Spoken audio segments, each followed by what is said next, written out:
最近有一个95岁的盲青阿嬷，伊的孙仔甲阿嬷广告的影片铺上网络，有真侪人拢真爱听哦。阿嬷的故事是当对日本时代讲到国民政府的时期，伊的孙仔嘛专工去学台文字，甲阿嬷的影片哦做台文的字幕，咱嘛做伙来听阿嬷讲故。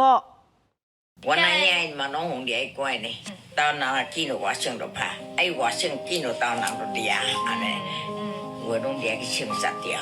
这位是最近伫咧网络真唱的金座阿嬷，伊今年95岁啊，记忆阁真好，讲故事起来真趣味。阿嬷对日本时代讲甲国民政府时期，伊的祖孙仔就开始用低影音来替阿嬷做记录。是声，足久，我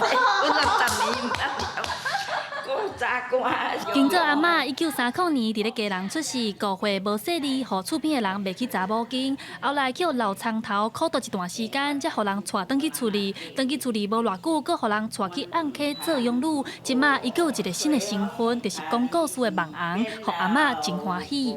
大家嘛足爱听我讲话，爱听我介绍真济开讲。阮遮树仔骹，我若去坐，大家拢啊讲我即粒头壳是宝，大家拢袂记啊。我来我讲话听，我讲话听。 查某孙讲伊自细汉就是阿嬷带大汉的，阿嬷拢会讲真侪故事互伊听，伊嘛想要甲阿嬷的故事记录落来，互搁较侪人知。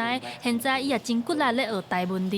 阿嬷伊拢是咧讲台语，我就感觉我的字幕写华语的足碍药、足奇怪的，所以我才想要写台文字，算是讲推广，互搁较侪人知影讲台语其实是有理的。查某孙讲，因为伊对台文字无熟悉，为着要带观众实在正确的台文字，每一支影片 拢需要开3点钟的时间去查字典，伊嘛希望会当借拍影片的机会来提升家己的台文能力。记者陈选林玉凯新北报道。